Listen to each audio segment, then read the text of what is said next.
Use a one-car garage for eBay listings.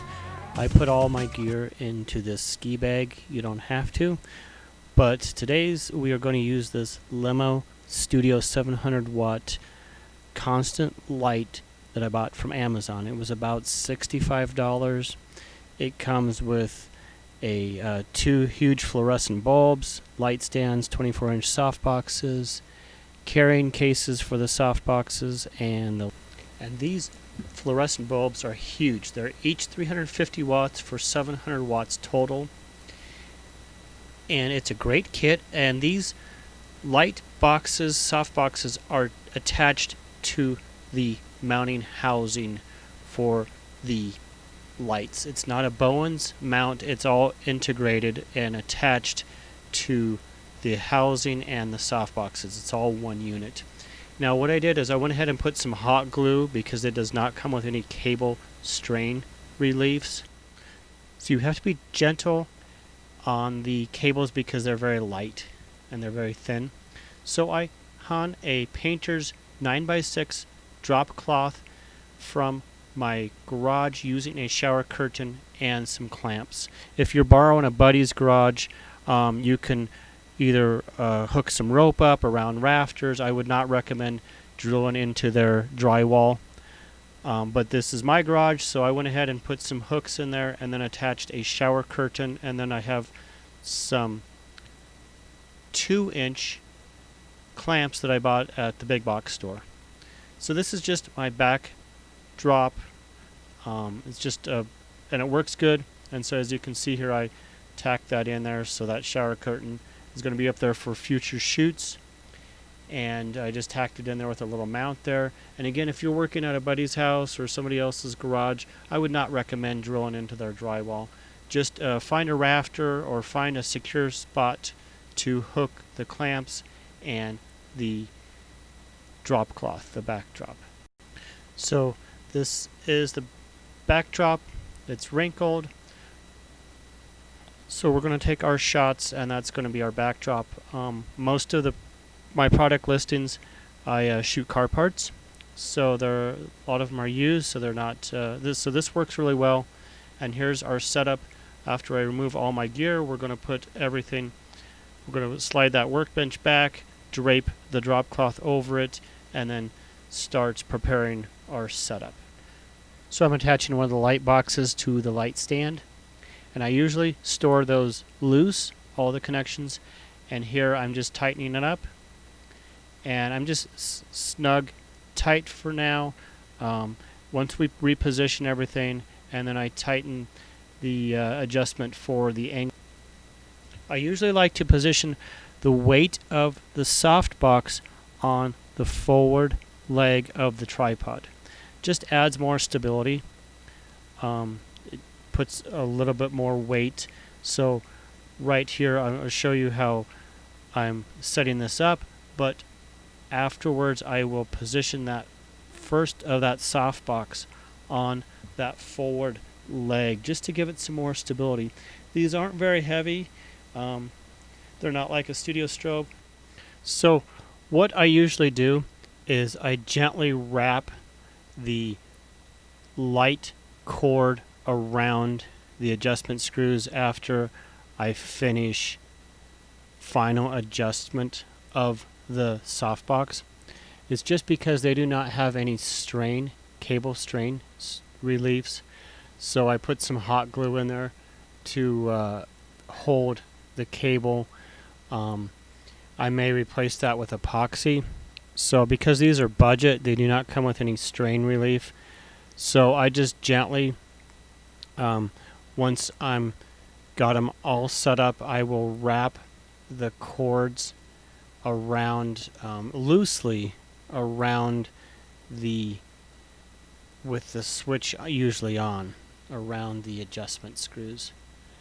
And just in case someone trips over the cable or someone knocks over the tripod, it's not going to pull out that cord from the socket. So here's the soft boxes, and I've used these several times before, so I usually fold them gently with some of the sides. They're velcroed on. The diffusers are velcroed on, so you just gently pull it apart, and then inside is the spring-loaded locking ring that you push around the bulb socket, and it just pushes around, and then it tightens all the supports and of course fans out. When you're done, you just pull that off, and then that collapses the softbox. So here's the back view of the softbox. I drape my extension cord. I have a 15-foot extension cord, and then I gently tie up the cable of the softbox. So again, if it gets tripped over or somebody trips over the cord, then it's not going to yank it again out of the socket. You could use Velcro, which is a little bit more professional looking, but I just used these 15-foot extension cords, and then I have both extension cords hooked to the outlet, and that seems to work well for me.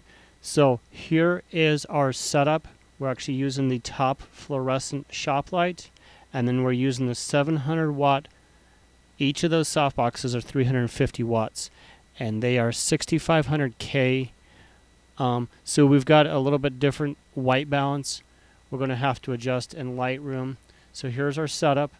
The workbench with the drop cloth draped on top of it, and we are going to photograph these struts, racing struts for a 91 to 96 Infinity G20. So as with any used eBay product, car parts especially, I like to wipe everything down, clean them up the best I can. These were suspension parts, so they were subject to the elements. So try to take a lint-free cloth and wipe everything down. Sometimes I even use a little air duster can, just to clean off the entire surface of the part, and then of course my stage, because these modern cameras are so high of resolution, any little bit of dust or dirt is going to be magnified. So I just try to clean off and wipe everywhere, and sometimes I'll use a little bit of 409 or a little bit of cleaner, and obviously I'm cleaning the springs right here, the coils, just so that they present themselves in the best possible lighting for presentation.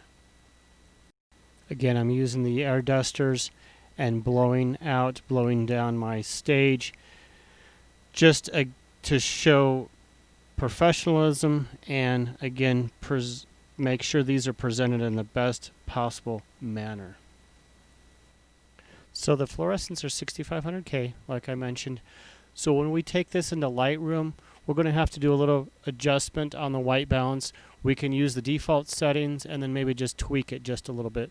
So I'm probably going to shoot this. I'm going to get on a ladder and I want to shoot this directly looking down so I can see the entire strut. And at this angle is okay, is acceptable, but I want to get on a ladder and shoot directly.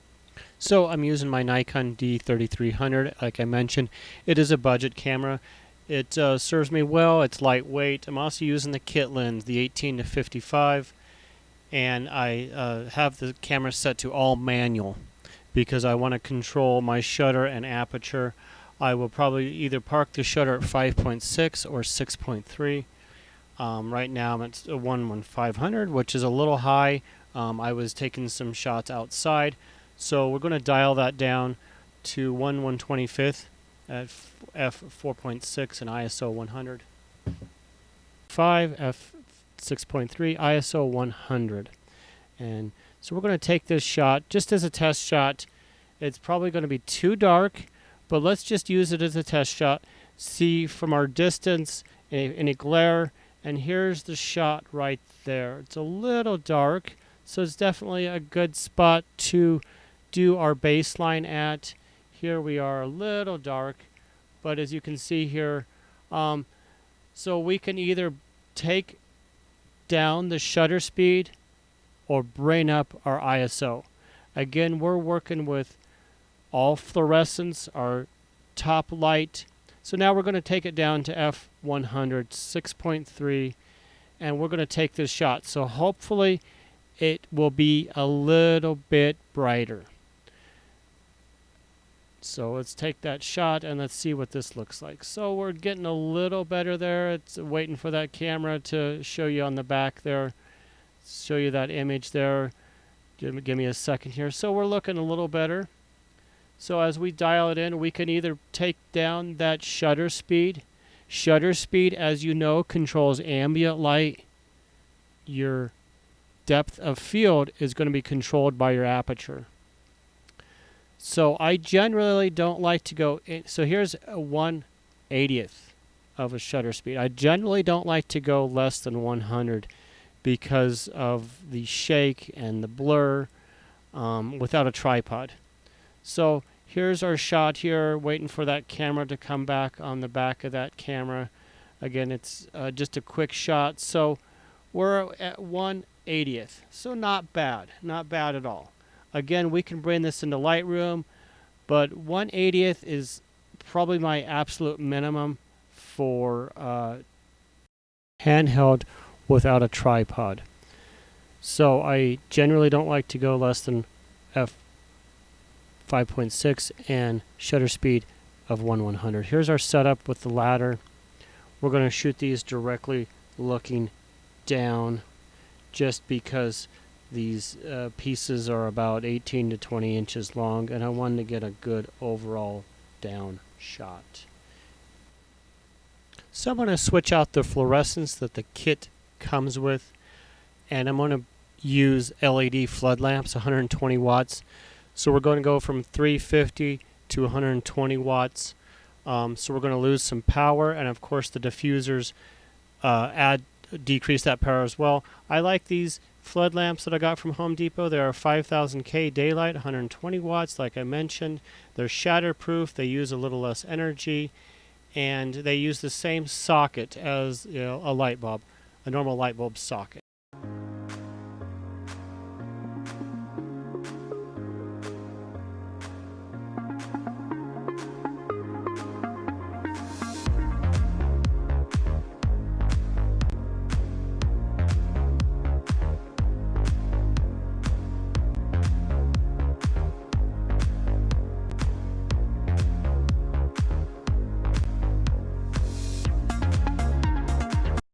So now we're going to switch up and take bucket seats. These are cloth bucket seats out of my 4Runner. And so because we're using LEDs, so we're losing wattage. We're losing 230 watts per side. So 460 watts we're losing.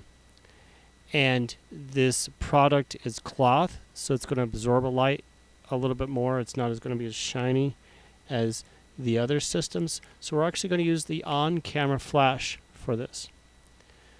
So we're actually going to have a 4-light setup. The light from above, the shop light, and then the 2 continuous studio lights, and then the on-camera flash. So we're going to use ISO 400, 1/100, shutter speed, and 5.6. This is going to be our baseline, and then from there we can either increase our ISO or lower our shutter so we can get the appropriate exposure. This is the other seat, and I'm angling it so it's a little bit more presentable instead of straight on, and there is a little bit of staining, so I want to highlight that, and instead of covering it up, and again, so I can disclose that in the listing so that the buyer knows exactly the condition, the best way I can present the product as possible. So there is a little bit of staining in the back, lower back center, and then on each of the lumbar supports there. So I want to highlight that again to be as honest as possible in the eBay listing. So we're actually going to take our camera to 1/25th, and we're going to take that shot and I'm going to show you what that looks like. So we're actually taking the back of the bucket seat, and I want to move my studio lights a little higher because they're photobombing that angle. So because the back of that bucket seat. So I'm pretty pleased with the shutter speed of 125 f5.6 ISO 400, and we're about 40 millimeters on the lens.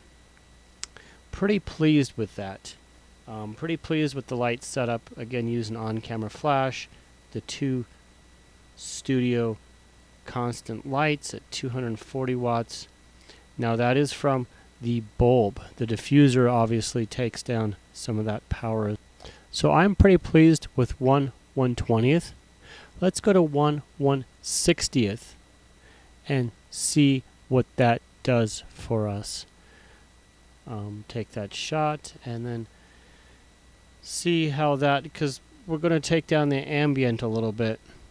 And here's the shot on the back of the camera. There's not a lot of change between 1/60th and 1/120th. I like back to 1/120th, but here's the 1/160th a little better that you can kind of see there. So again, it's experimentation to try to dial it in to see what the best settings are. So right now we have 240 watt LEDs.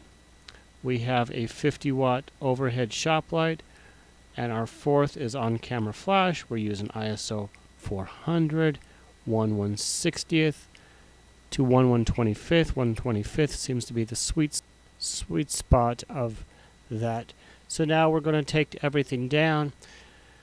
Wait till everything cools off, because those LEDs do produce some heat. And then I always put in the mounting first in the bag. It's a little easier. And then each soft box comes with a nice little bag.